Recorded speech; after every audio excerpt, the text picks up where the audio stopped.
A gente volta a falar das finanças públicas, mas agora dos municípios. A redução dos repasses do governo federal também atinge os cofres das prefeituras. Sobre este assunto, nós vamos conversar com o vice-presidente da Federação dos Municípios do Rio Grande do Sul, o Marcelo Steinhardt. Desculpa, vice-prefeito, me ajuda. Como é que pronuncia o sobrenome? Steinhardt. Bom, ajudou bastante. Ajudou. Seja bem-vindo, prefeito. Eu sei que a situação não é fácil, o momento não é dos melhores, mas a gente precisa passar para quem está em casa, explicando não só a situação de uma prefeitura, mas de todas as prefeituras do estado. Esse repasse está atrasado? Vai chegar parcelado? Como é que vai ficar a situação?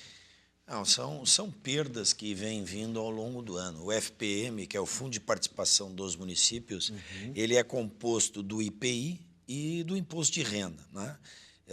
No primeiro semestre de 2016, nós temos uma perda de 209 milhões.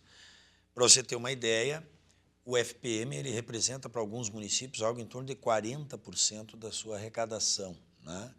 E, em havendo essas perdas, é bastante interessante a gente conversar, porque lá em 2015, quando a gente monta o orçamento para administrar as cidades, né, nós tínhamos uma previsão do governo federal de crescimento deste fundo de 7,8%. Então, quer dizer, a gente calculou a receita, o que vai entrar, 7,8%. Hoje, nós temos uma perda, não se realizou 7,8%, 7,8% e está caindo 8,2%. Caiu 8,2% em relação ao que nós arrecadamos no ano passado. Então, é uma situação muito delicada, muito complicada, na maior fonte de receita dos 497 municípios que nós temos no estado do Rio Grande do Sul. Sim. Né? Então, em 6 meses, são 209 milhões, isso que nós não estamos falando no ICMS, isso que nós não estamos falando nas outras fontes de arrecadação dos municípios, né? Bom, isso eu te falo da receita, mas e da despesa? Aí a despesa, a coisa é mais violenta, porque tu sente no bolso, né? Quem está em casa nos ouvindo está sentindo o combustível, o feijão está mais caro que o camarão em outras épocas, né? É verdade. Enfim, leite, queijo, tudo, né? Mas principalmente os insumos principais de funcionamento do município. A coleta de lixo, eu coleto, é mão de obra, mas também o óleo diesel é algo violento, maquinário, né? Os combustíveis é algo absurdo que subiu. E também a energia elétrica, que também é grande, o custo da despesa das prefeituras. Então, realmente, é uma situação muito complicada. Bom, deixando de lado a receita, e me desculpe, talvez tu possa perguntar deixando de lado a receita que teve essa situação, e colocando a despesa, também há a questão federal e a questão estadual, né? Isso que nem você falou. E o Mais Médico? O Mais Médico é uma coisa fantástica que nós estamos tendo aqui nos municípios do interior, onde os médicos não querem para lá ir, né? Nas localidades distantes, esses médicos formados até pela UBRA, né? Ele não quer, eles querem ficar no grande centro e tal. Agora, lá no meio do mato, onde nós temos um posto de saúde, que nós temos que dar atendimento à população, o médico cubano nos vem nos resolvendo um problema grave de atendimento, de primeiro atendimento. E também já começa a faltar. Tem a farmácia básica, que é dada diretamente na farmácia desses medicamentos de uso contínuo que o governo federal já corta, né? Então, assim, são várias situações e no Estado não preciso nem falar, né? Não vou nem falar, porque se o Estado não paga a sua folha de pagamento em dia, o que dirá, né, os repasses que são devidos aos municípios? Então, é uma situação muito delicada. E a gente tem que fazer esse alerta à população pelo fato de que é no município que a coisa acontece. Sem dúvida. Quem leva porrada é o prefeito, né? Ninguém vai lá na casa do governador, né? Ninguém vai lá na casa do secretário de saúde do Estado quando falta uma remoção, um medicamento ou um tratamento especializado, que é a obrigação do Estado e do governo. Não vamos muito longe. própria coleta de lixo, que é algo imediato, no dia, passa um, passa dois, já vira uma questão de saúde pública. Prefeito, eu quero aproveitar para quem está nos assistindo e quiser mandar uma pergunta, uma colocação, 9588-2374, no WhatsApp, a gente pode conversar a respeito dessa situação. Alguns dos detalhes, eu ia perguntar aqui na sequência, na prática, para o cidadão, o que representa isso, né? Não só o atraso do repasse, mas com o aumento das despesas. Algumas coisas o senhor já citou, mas dá para deixar, por exemplo, a atividade econômica do município corre risco, por exemplo? Sim, com uma certeza. Eu vou te dar um exemplo. Vou no meu município, é o que acontece nos outros. O meu hospital é um hospital regional, né? Mantido por repasses federais e estaduais, né? Como estão atrasados os repasses, nós tínhamos 4 médicos no plantão de urgência e emergência que atende uma região, são 6 municípios no entorno do meu município que dependem do meu hospital. São Charqueadas, Arroio dos Ratos, General Câmara, Butiá, Minas do Leão e Triunfo. Tá? Então, ali se concentram. Com a falta de repasse, nós tínhamos 4 médicos no plantão. Hoje nós estamos com 2, quando tem 1. Né? Então, o que acontece? Você começa a diminuir a prestação de serviço para a população e aí a população começa a esperar mais, a cobrar mais. Por exemplo, nesse programa do governo federal de medicamento nas farmácias, a falta daquele medicamento, onde é que vai bater?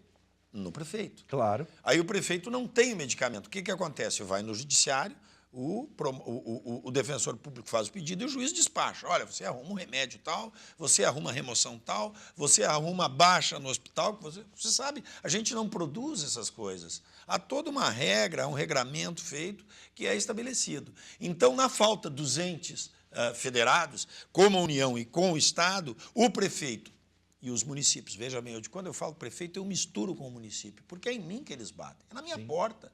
Eu saio da minha casa, boto o pé na rua, já tem um eleitor, um contribuinte, um morador, uma pessoa cobrando do prefeito. Né?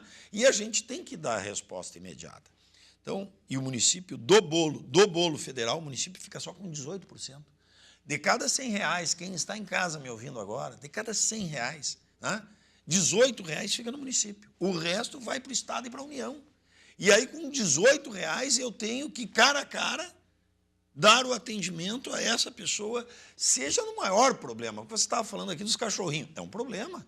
Nós temos uma situação, né, nas cidades dos cachorros de rua, que todo mundo quer ter cachorro, mas ninguém prende em casa. Tem o processo de castração, tem o processo de acolhimento. Tudo. Mas quem faz é o município. Né? Esses dias eu participei do Conselho Estadual e Federal, nós fizemos uma reunião na FAMURS lá, todo mundo falando em práticas da cultura. Mas não, quem mais faz cultura é o município, porque é dia 20 de setembro é tradicionalismo, né? 7 de setembro é a nossa questão cívica. Fora os eventos que são feitos aí... As expressões culturais, as festas... Tudo se dá no âmbito do município. Então, essas questões, com os recursos ficando curtos, ou seja, não acontecendo a arrecadação. Segundo, a despesa aumentando. E terceiro, o Estado e a União repassando o que é devido a eles fazer ao município, a situação está muito delicada. Tem uma questão que eu gostaria que o senhor explicasse. A FAMURS entrou na Justiça para evitar que os municípios tenham que fazer um repasse de 40 milhões para a União. Ainda tem isso? Não é 40 milhões. 40. Os tecnocratas de Brasília se reúnem e tomam decisões. Então, teve lá uns técnicos lá da Receita Federal que disseram o seguinte, olha, o imposto de renda aí sobre as empresas terceirizadas que ficava no município, você tem que recolher e repassar para a União, para a Receita Federal. Essa brincadeira dá 40 milhões, que tu está tirando dos municípios. Puxa, 40 milhões no dia a dia me faz falta. Sem dúvida. Então, a FAMURS montou uma orientação, porque uma resolução não pode se sobrepor à Constituição. Certo? O que é meu, o que é da União é a União. E a União, sempre que pode, tenta tirar, além de repassar, tenta tirar o pouco recurso que os municípios têm. Então, o nosso corpo jurídico orientou com peças jurídicas a que os municípios entrem na justiça, e nós estamos ganhando liminarmente, já foram 2 ou 3 municípios, se não me falha a memória, né, onde nós estamos botando o tecnocrata que inventou, através de uma resolução, contrariar a Constituição Federal, diz, olha, 40 milhões é dos municípios, deixa o dinheiro aí. Né? Vai tirar de outro lugar, mas não daí, que não é por aí o caminho. Uma outra conversa que eu tive com representantes da FAMURS, a gente resumiu o seguinte, que a União era a mãe madrasta, né? Que injustiça, porque eu tive madrastas maravilhosas, mais de uma na minha vida e foram maravilhosas. Mas era praticamente como uma madrasta, passando responsabilidades para o município e recolhendo, né, uma espécie de boquinha em cima das prefeituras. O que a gente pode fazer? A gente fala sobre pacto federativo, Constituição. O que é preciso ser feito na sua concepção? Repensar toda essa relação? Sim. A primeira coisa que nós temos que ter legislativos que representem o pacto federativo. Porque eles vêm na frente das câmeras aqui, os deputados estaduais, federais, senadores, falam assim do município com uma intimidade que nos deixa bastante... Rapaz, eu fico emocionado quando eu vejo. Até voto. Passadas as eleições, eu vou dar um exemplo. Nós estamos aí até 31 de outubro com a repatriação dos recursos que foram mandados para contas no exterior, assim, meio escondidos, né, do fisco. Então, a União, né, abriu, até 31 de dezembro, a possibilidade de quem tem esse dinheiro e não declarou e não pagou os impostos, que traga de volta, desde que pague 15% de imposto e 15% de multa sobre o montante. Bom, aí a presidenta Dilma vetou um item que era a multa. A lei, porque nós temos lá 24,4% de tudo o que é arrecadado vem para os municípios, né? Estados e municípios. Isso é dividido entre nós. Bom, aí nós fizemos, a FAMURS saiu daqui, teve 18 deputados federais na nossa bancada, nós chegamos para os nossos deputados e explicamos, olha, a presidenta Dilma vetou a questão da multa, os 15% da multa, ela quer que fique com a União, não quer dividir com nós. Né? Aí teve deputado nosso que não foi votar, teve deputado aqui que votou contra e ainda disse que o dinheiro era ilícito. Veja bem. Sim. Tá entrando dinheiro, o grosso vai entrar, nós vamos receber o imposto, 15%, mas nós queríamos 15% da multa. E a presidenta vetou. Aí nós fomos a Brasília, reunimos com 18 deputados, são 31 da bancada federal, e pedimos para eles, olha, tia, vamos fazer o seguinte, vocês derrubam o veto da Dilma. Os caras nem foram na votação. Eu ia perguntar isso, se há força política para nem foram, tem deputado que não foi na votação. E um que votou a favor ainda disse, não, mas isso aí, eu votei contra isso aí, eu votei a favor da manutenção do veto, porque é dinheiro ilícito. Mas, pelo amor de Deus, eu já estou recebendo, eu vou receber os 15% Sim. do imposto, eu quero a multa junto. E aí o cara vem aqui e depois me diz que é municipalista. Então, primeiro, a nossa representatividade política é vergonhosa, não defende os municípios. Né? Chega lá, o discurso é outro. A gente tem que estar correndo atrás dos deputados e nós, prefeitos, fizemos a meia-culpa, porque nós nos vendemos, né? Nós somos uns cabos eleitorais de luxo pela emenda. Eles me dão 250 mil para fazer 2, 3 ruas da vila que o morador está lá querendo dar em mim e tal. Eu vou 10 vezes, levo 2 anos, né? Diga-se de passagem, eu pago só 19% das emendas. Bom, isso é um reflexo do que muita gente já questiona e quando pede reforma política, entre outras coisas, desse sistema, né, que acaba gerando todo esse círculo aí, onde troca de favores, um agrado aqui, um agrado, e não se pensa, já se estava pensando na ideia da municipalização dos serviços ou de rever as atribuições. Eu ia perguntar se havia força política, mas pelo que eu vi, não há interesse, não é nem questão de força política. Não, há muito discurso, né, Luiz Gustavo? Há muito discurso. A gente vai lá e ouve, e eu me emociono também. É que na hora da campanha está todo mundo lado a lado. Na hora do voto, eu vou te dar uma coisa. Nós estamos diminuindo no estado do Rio Grande do Sul o número de matrículas. Sim.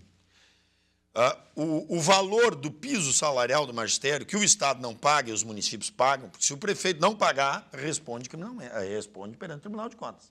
Agora, o governador não paga, o governador passado não pagou o piso, teve as contas aprovadas pelo Tribunal de Contas com louvor. Se um prefeito não tiver pagando piso, ele é responsabilizado. Certo? Bom, veja bem, olha, se um prefeito deixar R$100 de restos a pagar, né, é improbidade. Sim. Ele vai responder. O governador passado deixou só na saúde de 2014 232 Eu milhões. vou parar nesses exemplos que ficaram muito claros, foram muito oportunos, para a gente poder responder aos nossos telespectadores. O Felipe de Cachoeirinha pergunta: eu sou estudante da Rede Municipal de Ensino e quero saber quanto de dinheiro vai para as escolas. Ele gostaria de saber se existe, isso é cada município que determina? Não, eu vou dizer assim, ó, o município é obrigado a gastar 25% do seu orçamento com educação. Tá. Merenda escolar, transporte, escola, ampliação, tudo. 25%. Tem município gastando 32% do seu orçamento com educação. Com educação. Para poder dar uma educação de qualidade. Para poder dar uma educação de qualidade. E olha, eu vou dizer aqui, modéstia à parte, os municípios dão uma educação que ela